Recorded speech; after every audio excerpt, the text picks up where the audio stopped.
Kadambari silks లో కళ్యాణ గమనీయం cell మార్చి 6 నుండి 19 వరకు ప్రతి 15,000 బ్రైడల్ సారీస్ కొనుగోలుపై ఒక గోల్డ్ కాయిన్.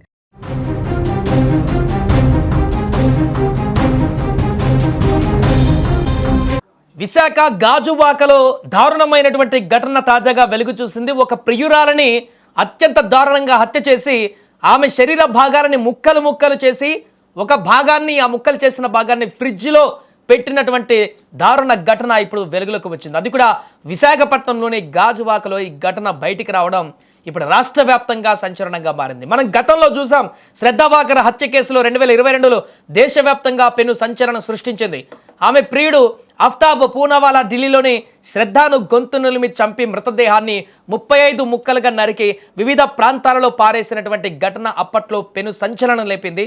ఇప్పుడు అలాంటి ఘటన ఏపీలోని గాజువాకలో చోటు చేసుకుంది. డబ్బుల కోసం ప్రియురాలు వేధిస్తుందని ఆమెను చంపి 2 ముక్కలుగా నరికి ఆ ఒక భాగాన్ని ఫ్రిడ్జ్లో మరో భాగాన్ని మూటగట్టిన దారుణమైనటువంటి ఘటన విశాఖ గాజువాకలో జరిగింది. దీంతో ఒక్కసారిగా ఆ ప్రాంతం అంతా కూడా ఉలిక్కిపడింది. విశాఖపట్నం గాజువాక పరిధిలోని శ్రీనగర్ అక్కడ నివాసం ఉంటున్నటువంటి రవీంద్ర భారత నావికా దళంలో ఉద్యోగి.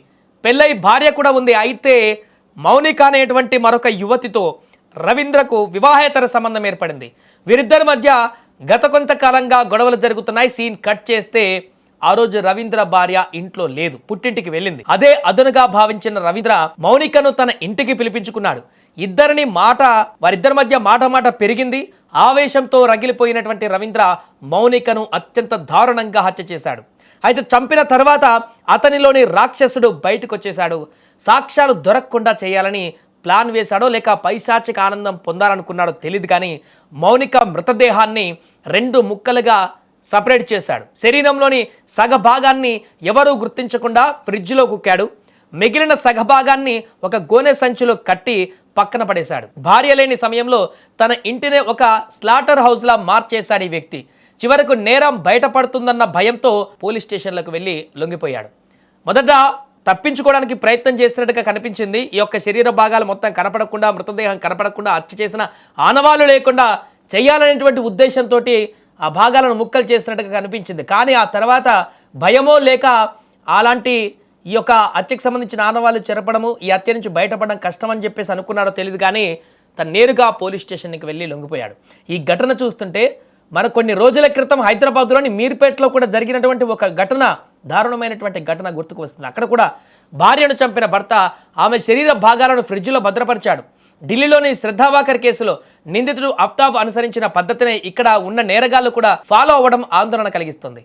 ఒకప్పుడు హత్య చేయడం అంటే భయపడేవారు, కానీ ఇప్పుడు సినిమా ప్రభావమో లేక సోషల్ మీడియాలో చూస్తున్నటువంటి క్రైమ్ వెబ్ సిరీస్ల ప్రభావమో కానీ నేరస్తులు శవాలను చంపడమే కాకుండా హత్య చేయడం కాకుండా ఆ శవాలను ముక్కలు ముక్కలు చేసి ఫ్రిడ్జ్లో దాచి రకరకాల వికృత చేష్టలకు పాల్పడుతున్నారు. ప్రేమ, మోహం, ఆవేశం ఈ మూడింటి కలయికతో ప్రాణాలు తీయడమే కాకుండా అత్యంత క్రూరంగా ప్రవర్తిస్తున్నారు. చూడండి ఎంత చక్కగా ఉందో అమ్మాయి మౌనిక.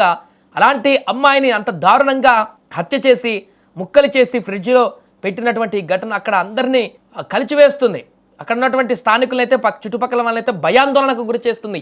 ఇంత క్రూరుడి మధ్యన ఇన్ని రోజులు మేమందరం కూడా ఈ ప్రాంతంలో ఉంది అనేటువంటి ఒక భయాందోళన కలుగుతున్నటువంటి పరిస్థితి. సాధారణంగా హత్య చేయడమే అత్యంత భయానకమైనటువంటి విషయంగా పరిగణిస్తుంటాం మనలాంటి వాళ్ళు. ఎక్కడైనా హత్య జరిగితేనే భయపడిపోతుంటాం. అలాంటిది హత్య చేయడమే కాకుండా హత్య చేసిన తర్వాత పైశాచికానందం, రాక్షసానందం పొందుతూ ఆ మృతదేహం పైన కూడా కక్ష సాధించుకునేటువంటి విధంగా ముక్కలు ముక్కలు చేయడం, దారుణంగా పార్ట్స్ డివైడ్ చేయడము, రకరకాలుగా మొత్తం దాన్ని గ్రైండర్లో కూడా పట్టేయడం వేరే కొన్ని కేసులలో చూసా. ఇలాంటి ఉన్మాదానికి తావిస్తున్నటువంటి పరిస్థితి ఈ మధ్యకాలంలో ఏర్పడుతుంది. తాజాగా విశాఖలో జరిగినటువంటి, గాజువాకలో జరిగినటువంటి ఈ దారుణమైనటువంటి ఘటన తాలూకు అంశాలు ఇప్పుడు రాష్ట్రం 2 తెలుగు రాష్ట్రాల్లో కూడా సంచలనంగా మారాయి.